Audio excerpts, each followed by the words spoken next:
ক্যানবেরার একটা রুল আছে যে 11টার মধ্যে তোমাকে খেলা শেষ করে লাইট নিভিয়ে দিতে হবে। দ্যাট ইজ দ্য আচ্ছা রুল। তো তাই আচ্ছা জন্যই এমনিতেই ম্যাচটা 7টা 15 শুরু করার একটাই লজিক ছিল, সেটা হচ্ছে ইন্ডিয়ান।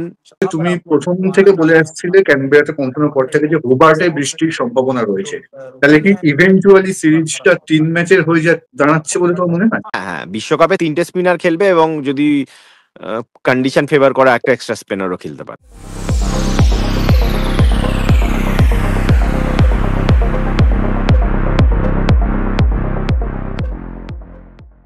উইলার উইলে আবার আপনাদের সকলকে স্বাগত জানাই। আর আমার সঙ্গে আবার ক্যানবেরা থেকে রয়েছেন সন্দীপন ব্যানার্জি।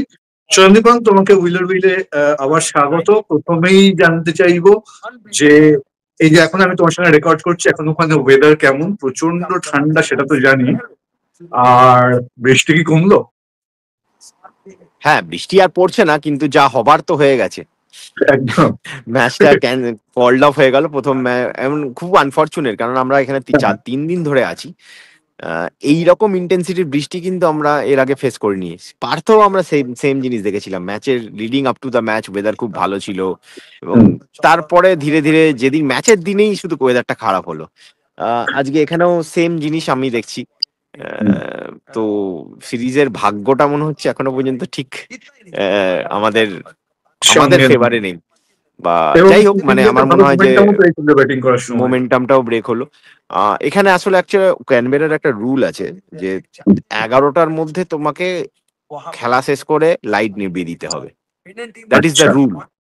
তো তাই আচ্ছা জন্যই এমনিতেই ম্যাচটা 7টা 15 শুরু করার একটাই লজিক ছিল, সেটা হচ্ছে ইন্ডিয়ান টাইম জোনকে কেটার করা, ইন্ডিয়ান ফ্যানদের কেটার করা, মানে ব্রডকাস্টিং এর সুবিধার জন্য। এত রাত্রিরে খেলা এখানে জেনারেলি হয় না। হুম। তো ওটা একটা আমাদের খুব মানে মানে আমাদের হাতে মানে খুব টাইম কম ছিল। মানে বৃষ্টি হলে আমরা জানতাম যে ম্যাচ ছোট হবে। একবার ম্যাচ বৃষ্টি হলো, 18 ওভারের ম্যাচ হলো। তারপরের বার যে বৃষ্টিটা হলো, সেই বৃষ্টির পরে কি বলবো, হয়তো যদি আমাদের হাতে টাইম থাকতো আমরা ম্যাচটাকে শুরু করতে পারতাম। যেহেতু 11টার ডেডলাইন আছে, ম্যাচটা শুরু করা গেল না।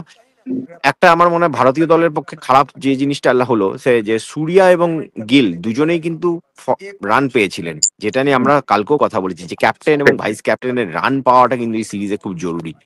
দুজনেই শুরুটা ভালো করেছিলেন, আর একটু খেলা হলে হয়তো 50ও করে নিতেন। তো সেই দিক থেকে দেখতে গেলে একটু ডিসঅ্যাপয়েন্টিং। অবশ্যই অবশ্যই।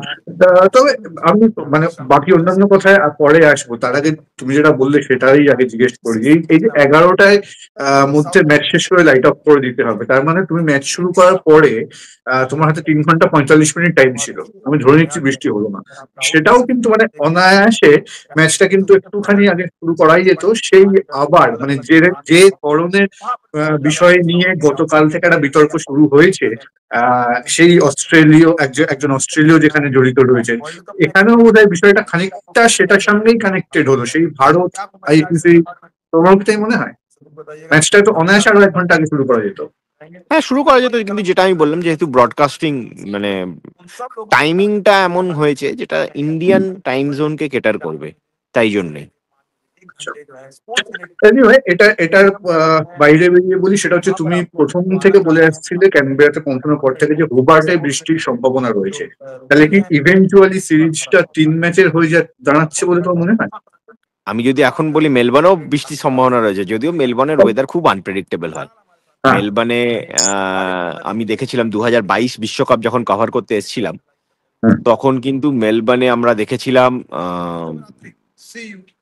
যে ইন্ডিয়া পাকিস্তান ম্যাচটা, আইকনিক ইন্ডিয়া পাকিস্তান ম্যাচ, সেই ম্যাচের দিন কিন্তু প্রচন্ড বৃষ্টির সম্ভাবনা ছিল, কিন্তু ম্যাচের দিন আমি বলবো দুপুর থেকে ওয়েদারটা ক্লিয়ার হতে শুরু করে। তো আমার মনে হয়েছে যে মেলবোর্নে নিয়ে আমি এখনো কোনো কমেন্ট করব না। বাট হোবার্ট, ইয়েস, হোবার্টে কিন্তু বৃষ্টির যথেষ্ট সম্ভাবনা আছে। হোবার্টে এখনো পর্যন্ত যদিও হোবার্টের ওয়েদারও কিন্তু চেঞ্জ হতে পারে, এমন নয় যে চেঞ্জ হতে পারে না, বাট বৃষ্টির সম্ভাবনা তো রয়েই যাচ্ছে। তো এই সিরিজটা যদি এইভাবে বৃষ্টি বিঘ্নিত হয়, এবং যেহেতু সিরিজটা বিশ্বকাপের প্রিপারেশনের জন্য একটা গুরুত্বপূর্ণ জায়গায় রয়েছে, কতটা এই প্রিপারেশনটা হ্যাম্পার হতে পারে বা হবে বলে তোমার মনে হয়? ভীষণ হ্যাম্পার হবে। দেখো, ভারতের কাছে 11টা ম্যাচ, আজকের ম্যাচটা ছেড়ে দিলে আরো 10টা ম্যাচ আছে বিশ্বকাপ এর আগে T20। অস্ট্রেলিয়ার কাছে মাত্র আর 7টা ম্যাচ আছে। তো অস্ট্রেলিয়ার জন্য আরো বেশি এটা আমার মনে হয় যে খারাপ হবে। কেননা তারা চাইবে ফুল ম্যাচ খেলতে, তারা চাইবে একটা টিম, সবাই চায় যে নিজের কোর গ্রুপকে আইডেন্টিফাই করে তাদেরকে বড় বেশি ম্যাচ দেওয়ার। তো সেই জিনিসটা কিন্তু আমরা দেখতে পাচ্ছি না, মানে অস্ট্রেলিয়ার ক্ষেত্রেও প্রবলেম হবে। এই অক্টোবর নভেম্বরের শিডিউল অস্ট্রেলিয়াতে বৃষ্টি কিন্তু হয়, এটা আমরা ঠিক, T20 ঠিক। ওয়ার্ল্ড কাপের সময় দেখেছিলাম। হুম, আর ওইটাই হয় যে এরা এই যে এখানে মানে এরা হোম সিজনে মানে অবভিয়াসলি এদের প্রায়োরিটি টেস্ট ক্রিকেট, তাই জন্য যে তুমি দেখবে যে সামার, যেটা প্রপার সামার ডিসেম্বর জানুয়ারি, সেখানে প্রাইমারিলি টেস্ট ক্রিকেটই হয় এদের। নয় হ্যাঁ, জানুয়ারির সেই আর সেকেন্ড কি। হাফে হ্যাঁ, হ্যাঁ। তোমার হোয়াইট বল হয়, আর নয় একদম নভেম্বরের আগে, নভেম্বর মিড নভেম্বরের মধ্যে হোয়াইট বলটা শেষ করে দেয় এরা। কেননা হুম, মেন যেটা সামার, অবভিয়াসলি টেস্ট ক্রিকেট এদের প্রায়োরিটি, এবং এখানে ক্রেজও প্রচুর টেস্ট ক্রিকেটে। হোয়াইট বলে তেমন ক্রেজ নেই, to be very honest. Bharat খেলছে বলে, ভারতীয় দল যেখানে যায় তুমি জানো তার ক্রেজ আছে, অবশ্যই, কিন্তু অবশ্যই। ভারত ছাড়া অন্য কোনো টিম হলে তার টিকিট সেল করতেও কিন্তু ক্রিকেট অস্ট্রেলিয়ার সমস্যা হতো। ঠিক, ঠিক, একদম। আর এখানে তো এবছর তো কয়েক কিছুদিন বাদে তো অ্যাসেস শুরু হচ্ছে, ফলে আর উন্মাদনাটা অনেক বেশি, এবং ফলে ওই ওই মানে মেন সামারটা তো ওটার জন্য ব্লক রাখবে, এটা খুব স্বাভাবিক ঘটনা। যাই হোক, তো আজকে টিম ইন্ডিয়ার যে প্রথম 11 সিলেক্ট করা হয়েছিল, সেটা নিয়ে তোমার কি মনে হয়? একদম ঠিকঠাক প্রথম 11 ছিল? আমার মনে হয় ইয়েস। আমি I was very happy to see Kuldeep and Varun. হুম, অ্যাগ্রেসিভ ডিসিশন, এটাই নেওয়া উচিত। তোমার বোলাররা তোমার T20-তে ম্যাচ জেতাবে। হুম, আহ, হর্ষিত রানা সিলেকশন নিয়ে অনেকে কথা বলছে যে হর্ষদীপ নাম্বার 1 T20-র বোলার, ইন্ডিয়ার হাইয়েস্ট উইকেট টেকার T20-তে, কিন্তু হর্ষদীপকে না খেলিয়ে হর্ষিত আমি তোমাকে কালকের প্রিভিউতেও বলেছিলাম যে হর্ষিতই খেলবে। হুম, কেননা হর্ষিত সিডনিতে 4টে উইকেট নিয়েছে, তার আগে মেলবোর্নে ব্যাটে রান পেয়েছে। হুম, অ্যান্ড তুমি যখন দুটো স্পিনার খেলাচ্ছ, তার মানে হুম, তোমার টেলটা একটু লম্বা হচ্ছে, প্লাস বুমরা। হুম, তো তার সাথেও তুমি যদি আবার হর্ষদীপকেও খেলাতে, 4টে টেল এন্ডার হয়ে যেত। তো আমার হুম, মনে হয় না এই টিম ম্যানেজমেন্ট 4টে টেল এন্ডারের উপর কোনোদিনই বিশ্বাস করে। তাই জন্য হুম, হর্ষিতকে খেলিয়েছে। নাম্বার 8-এ হর্ষিত ব্যাট করতো। ঠিক। না, এই ধরনের কন্ডিশনে বা এই ধরনের উইকেটে তোমার এই যে তিনটে স্পিনার, মানে আমি অক্সর প্যাটেলকে ধরে বলছি, সেটা কতটা যুক্তিযুক্ত বলে মনে হয়? বা বাকি সিরিজেও কি এইরকম কম্বিনেশনেই টিম ইন্ডিয়া যাবে বলে তোমার মনে হয়? আমার মনে হয় ইয়েস, এরকম কম্বিনেশনেই যাবে টিম ইন্ডিয়া। খুব একটা চেঞ্জ হবে না আনটিল আনলেস কন্ডিশন খুব ডিফারেন্ট হোক। আমার মনে হয় যে মেলবোর্নেও তুমি খুব খুব একটা সারপ্রাইজড হবে না যদি সেম 11 খেলা হয়। আচ্ছা, আচ্ছা।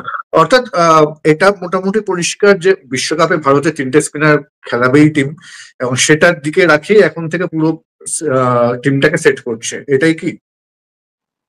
হ্যাঁ, হ্যাঁ, বিশ্বকাপে 3টে স্পিনার খেলবে, এবং যদি কন্ডিশন ফেভার করে একটা এক্সট্রা স্পিনারও খেলতে পারে। আচ্ছা, আচ্ছা। আহ যেহেতু খুব প্যাকড শিডিউল, আমি জানি না মানে তুমিও কখন এখান থেকে আবার মেলবোর্নের জন্য বেরোবে? আমার আবার টিম কালকে ইন্ডিয়ার আর্লি মর্নিং, হ্যাঁ আর্লি মর্নিং। Early morning. এবং টিম ইন্ডিয়ার কখন কি শিডিউল? কোনো প্র্যাকটিস সেশন নেই, পরে এরপর কোনো স্ট্রেট প্র্যাকটিস নেই, আজকে মেলবোর্ন? কোনো প্রেস কনফারেন্সও হয়নি। আচ্ছা, ফলে আবার মেলবোর্নে সোজা মাঠে। আবার মেলবোর্নে সোজা মাঠে, যদি ওয়েদার পারমিট করে তো। আচ্ছা, এখন অব্দি তোমার কাছে মেলবোর্নের ওয়েদার নিয়ে প্রেডিকশন কি আছে? না, এখনো সেটা পর্যন্ত একটু ম্যাচের সময় 45%-এ ওই সময়টা বৃষ্টি আছে, বাট মেলবোর্নে কি তুমি এখনো একদিন সময় আছে মাঝখানে, তো কন্ডিশনস ক্যান চেঞ্জ। চেঞ্জ হতে পারে। আচ্ছা। এর বেশি আজকে মনে হয় না বিশেষ কিছু নিয়ে কথাবার্তা বলার আছে, কারণ ম্যাচটা আসল যে জিনিসটা সেটাই হলো না।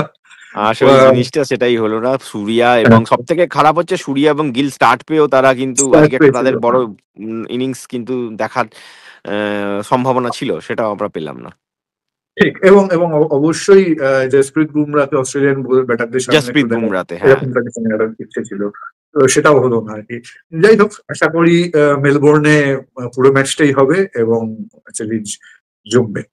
অ- তোমার সঙ্গে আবার তাহলে আগামী কাল কথা হবে, তবে কোন সময় সেটা জানি না, কারণ তোমার ট্রাভেল রয়েছে। আমি মেলবোর্ন পৌঁছে তোমার সাথে কানেক্ট করব। অনেক ধন্যবাদ।